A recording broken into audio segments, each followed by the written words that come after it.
देखो I think यहाँ पे हमने लास्ट टाइम यहाँ तक सॉल्व किया था ना, 11 तक, ये 21 तक हो गया था। तो ये हो गया था, इसका सॉल्व करो, देखो क्या निकालना है। The value of this series, तो इसको अगर ठीक से लिखोगे तो ये ऐसा है, 2/3 फैक्टोरियल, 4/5, 6/7, तो 2 4 6 8 ऐसा चल रहा है, 3 5 7 9 ऐसा चल रहा है ना। तो इसका मतलब है कि यहाँ 2n लिख दो, यहाँ 2n+1 लिख दो, है ना, फैक्टोरियल, और n की वैल्यू हो जाएगी 1 से इन्फिनिटी आ जाएगी, देखो इससे आ जाएगा। So 2n/2n+1 factorial. So now find the sum of this series, तो कैसे निकालोगे देखो, इसमें 1 ऐड सब्ट्रैक्ट कर दो, मुझे ऐसा लग रहा है ना, हाँ 1 ऐड सब्ट्रैक्ट कर देंगे तो हो जाएगा। तो यहाँ मैं ऐसा करूँ कि +1 और -1 कर देता हूँ। सो ये हो जाएगा 2n+1/2n+1 फैक्टोरियल -1/2n+1 फैक्टोरियल, यही होगा। And n from 1 to infinity, ये आ जाएगा।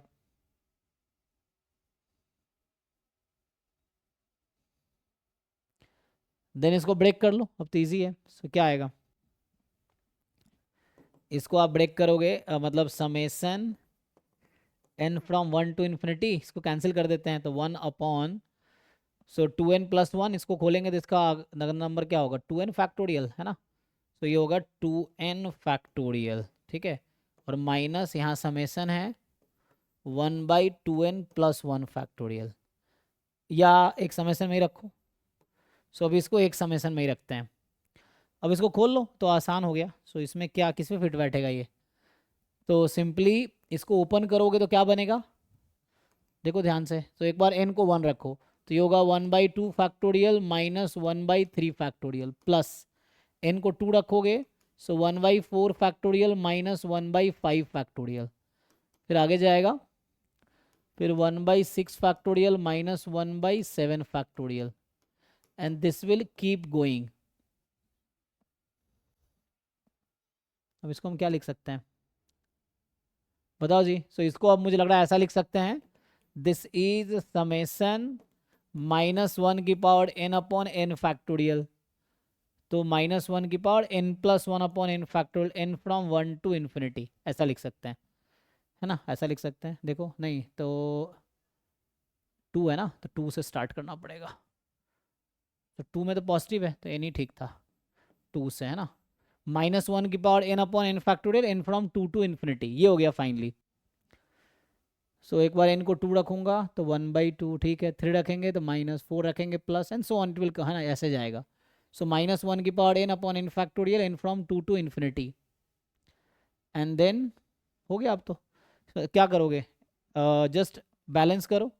सो इसमें अगर मैं इसको लिख दूं, summation n from 0 to infinity -1n/n factorial, यही है। तो ये हो गया। अब इसमें घटाओ, तो टर्म्स क्या घटाएंगे,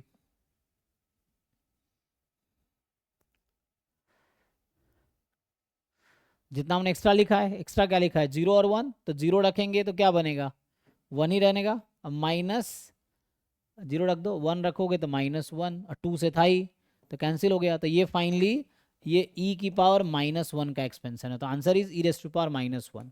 सो ए इज द करेक्ट आंसर, ठीक है। तो e⁻⁻1 का एक्सपेंशन खोलोगे तो यही आएगा, या इसको हमने सिंप्लीफाई किया, so we got it e⁻⁻1, ठीक है जी, तो ये आंसर है। नेक्स्ट क्या है, देखो 23। सो 23 बोल रहा है, consider the following system of equations, this ax is equal to b, है ना, ये कुछ ऐसा सिस्टम है, ax is equal to b। So what value of p this system of equation does not have a unique solution. तो इसके पास unique solution नहीं होगा, तो इसका मतलब क्या है, या तो इनफाइनाइट सॉल्यूशन होगा या नो सॉल्यूशन होगा। तो ये कब होगा ऐसा, so this has unique solution if and only if determinant a is non zero. So unique solution कब होगा, ये बोल रहा है this does not have unique solution, so if and only determinant A is zero. तो आप इस matrix का डिटर्मिनेंट निकालो, इक्वल टू 0 रख दो तो खुद ही कोई एक आंसर आ जाएगा इसमें, ठीक है। सिंपल है, मैं सॉल्व नहीं करूंगा, आप खुद कर दो। डिटर्मिनेंट निकालो, इक्वल टू 0 रखो और देखो कि यहाँ से p की वैल्यू क्या आती है। You find determinant of a, put it 0 and then find the value of p, उससे आ जाएगा। नेक्स्ट जो है 24, p आपको दे रखा है 0p00। अब आपसे पूछ रहा है कि आई दिस i plus p square up to p की पावर 21 किसके इक्वल होगा। अच्छा, तो एक पैटर्न हो जाएगा ना ये, तो देखो जैसे p स्क्वायर निकालेंगे तो 0p00 इंटू 0p00, तो किसके इक्वल होगा p square. So this sir ये होता है। हो जाएगा ना, इसको मल्टीप्लाई कर लेंगे तो यहाँ से 0 हो जाएगा, ये 0 और 0। आई थिंक बाकी तो 0 ही हो जाना है, p ही रहेगा, p स्क्वायर 0 हो गया है तो मतलब बाकी सारे 0 हो गए एक्चुअली, है ना। तो बचा बस जो p है वही, मतलब i प्लस p बचेगा जस्ट। सो 1001 और प्लस में 0p00, बाकी सब 0 हो गया आगे। तो ये हो गया 1p0 है ना, तो ये आ गया बी वाला ऑप्शन आ गया, ठीक है। तो आसान है ना ये। देखो 25, a hydraulic cylinder manufacturing company has decided to outsource the surface hardening process of piston rods to one of the 5 shortlisted heat treatment companies. Okay, so 5 shortlisted heat treatment companies na? Each company has been given 100 piston rods for surface hardening. Any rod with unsatisfactory surface hardness will be rejected. Okay, so कोई भी unsatisfactory है ना, surface hardness will be rejected. The number of rejected rods is less than 10 for each company. अच्छा, तो 100 दिया गया हर company को, और कितने कंपनी है, 5 कंपनी है, 5 कंपनी में 100 पिस्टन हर कंपनी को दिया गया। एंड कहता है जो रिजेक्टेड रॉड होगा वो लेस देन 10 होगा ईच कंपनी के लिए। So if the median rejection is 5, median rejection is 5, ठीक है। सो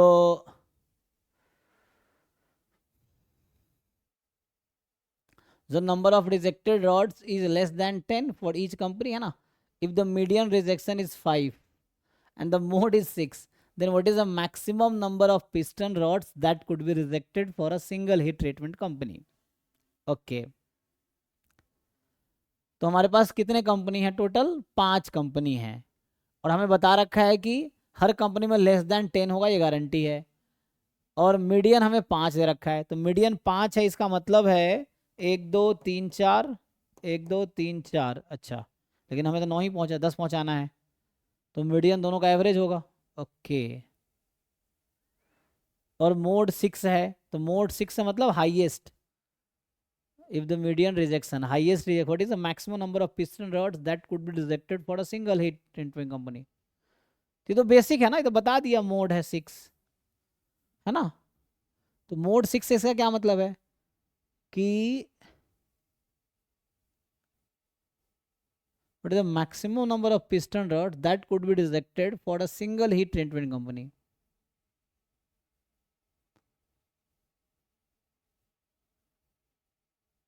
मोड क्या होता है, what is the meaning of mode. It is the maximum frequent, जो मोस्ट फ्रीक्वेंट डेटा होता है। तो ये खुद ही तो कह रहा है कि सबसे ज्यादा जो रिजेक्शन हुआ वो 6 है। अब पूछ भी वही रहा है कि maximum number of piston rods that could be rejected for a single heat company is 6 because of this data। तो मोड का मीनिंग पूछना, मुझे ऐसा लग रहा है यही है।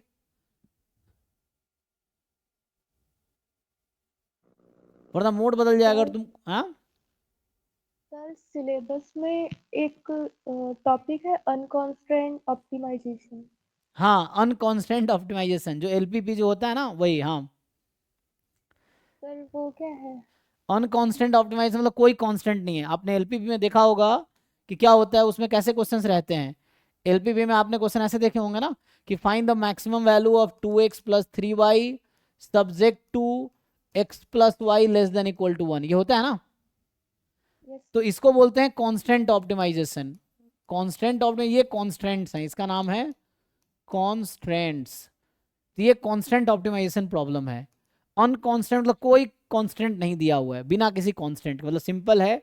या तो ऐसा बोले आपको maximize X square plus 2x plus 3, example के लिए मैक्सिमाइज दिस, है ना, यहाँ होगा तो ऐसा मैक्सिमाइज करना है मान लो इसको, या मिनिमाइज करो या कुछ ऐसा, तो ये अनकॉन्स्टेंट हो गया। या जैसे है ना, find the maximum value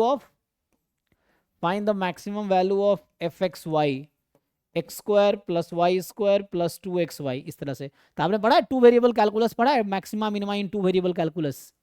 yes sir. तो वही है अनकॉन्स्टेंट ऑप्टिमाइजेशन प्रॉब्लम, कि आपको इन टू वेरिएबल फंक्शन को मैक्सिमाइज करना बिना किसी कंडीशन के, है ना। जैसे जैम में ऐसे क्वेश्चन आते थे, अगर आपने जैम दिया है तो, कि जैम में ऐसे क्वेश्चन आते हैं कि लैग्रेंज मल्टीप्लायर यूज करते हैं। लाग्रांज मल्टीप्लायर हो गया कांस्टेंट ऑप्टिमाइजेशन प्रॉब्लम, वहां भी सब्जेक्ट टू समथिंग होता है, तो वो कांस्टेंट ऑप्टिमाइजेशन प्रॉब्लम हो गया। अनकॉन्स्टेंट मतलब कुछ भी कांस्टेंट नहीं दिया हुआ है। जैसे आपने ऐसे क्वेश्चन किए होंगे ना, बहुत सारे एग्जाम में ऐसे क्वेश्चन आते हैं कि find the maximum point of maxima, point of minima, saddle point, ऐसा था ना।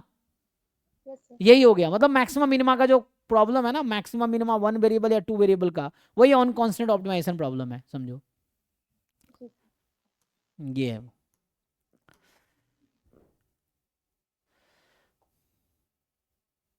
या लाग्रांज मल्टीप्लायर भी समझ सकते हो वो, लेकिन भाई कांस्टेंट होता है उसमें, सब्जेक्ट टू दिस कंडीशन, तो वो चीज़ है, ठीक है। बाकी देखो अगला क्वेश्चन करा देता हूँ, अगर सॉल्व करके आओगे ज़्यादा अच्छा है, सॉल्व करके आओ और डाउट पूछोगे ये क्वेश्चन नहीं हुआ, नहीं तो सारे क्वेश्चन कराऊंगा, कोई दिक्कत नहीं है।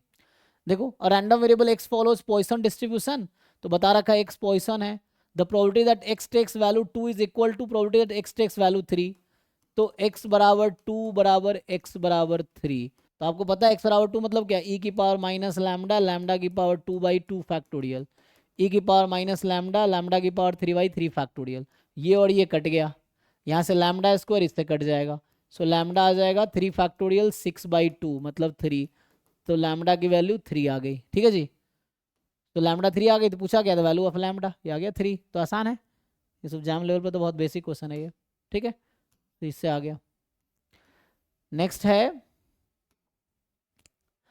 कि starting with n is equal to 1 a formula this generates the sequence, ठीक है, तो 1 रखेंगे तो ये आएगा ऐसा कुछ, 2 रखेंगे ये आएगा 3 4 so on, assuming that it has 101 terms, है ना, तो मान लो इसके पास टोटल 101 टर्म्स हैं।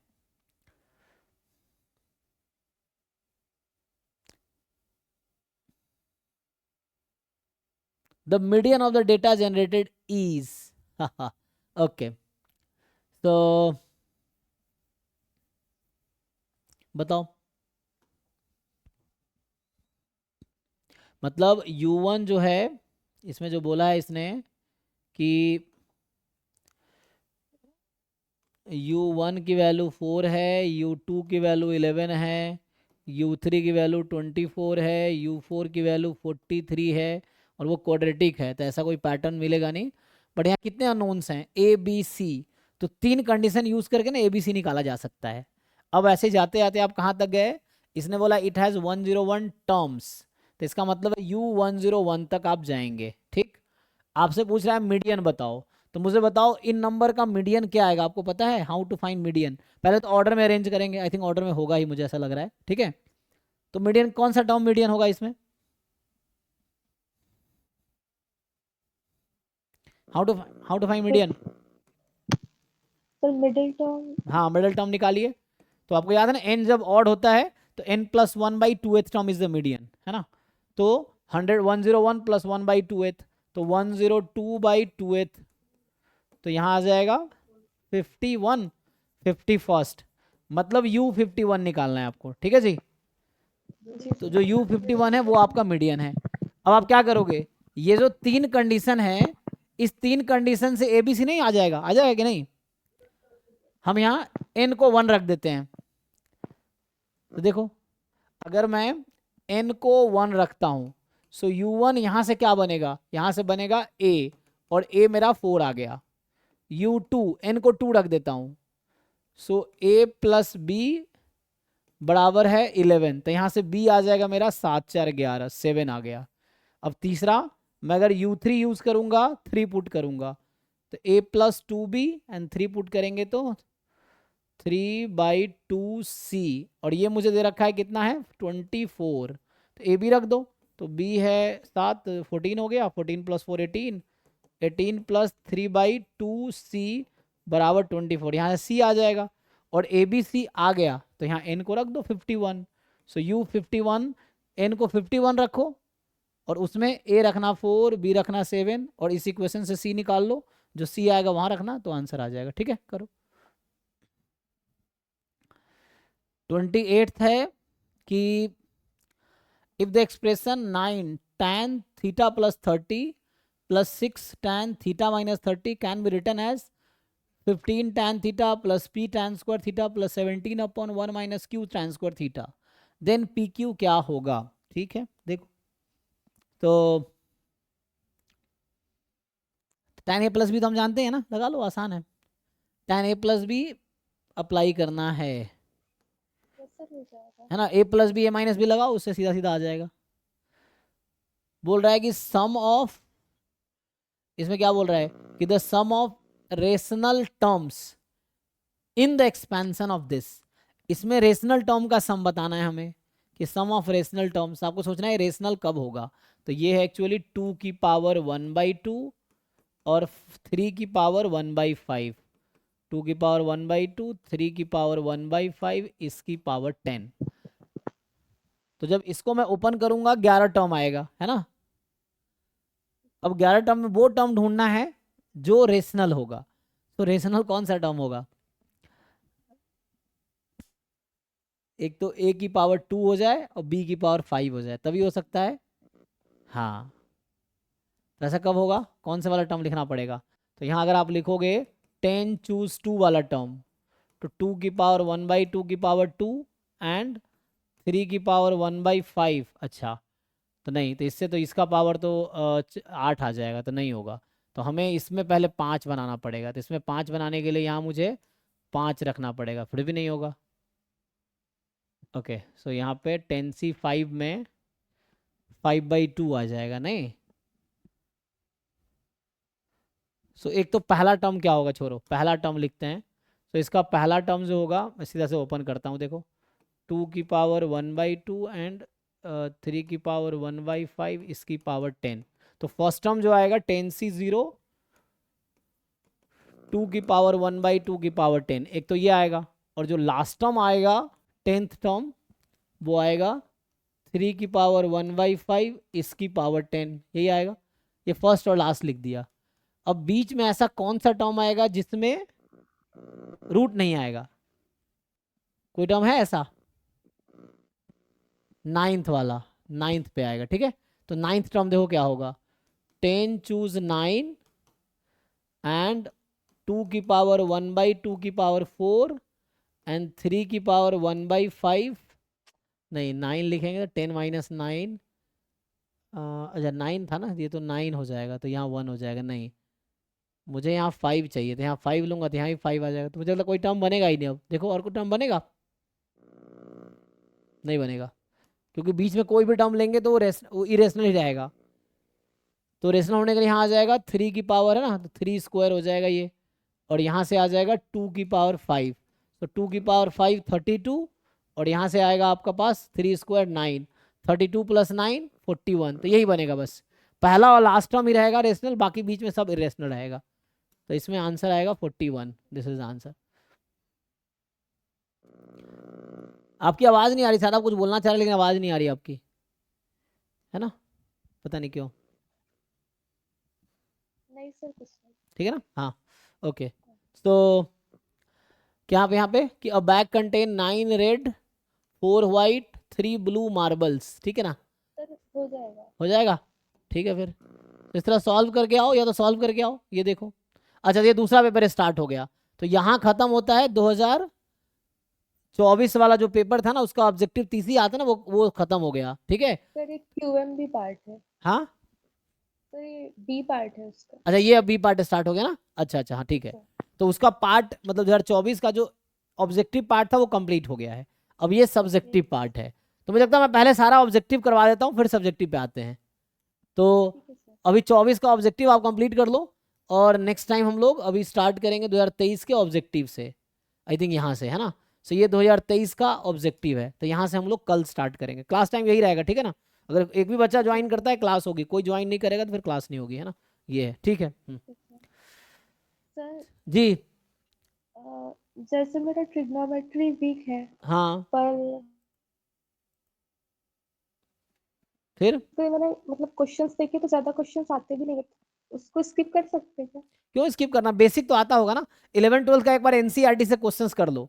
मतलब वीक इसलिए लगता है, आपको लगता है वो क्वेश्चन डिफिकल्ट नहीं आते आपको, बस ट्रिग्नोमेट्री के सारे फॉर्मूले तो आपको याद होंगे ना, और यस सर, ट्रिग्नोमेट्री में इतना ही फॉर्मूले याद। चाहिए, तो स्किप नहीं करना, आप ट्राई करना, नहीं होगा तो छोड़ देना, कोई दिक्कत नहीं है। जैसे आपको क्या करना है कि ट्राई करना है, 11 12 का बुक उठाओ, सारे फॉर्मूला याद कर लो, वो आपको याद होगा।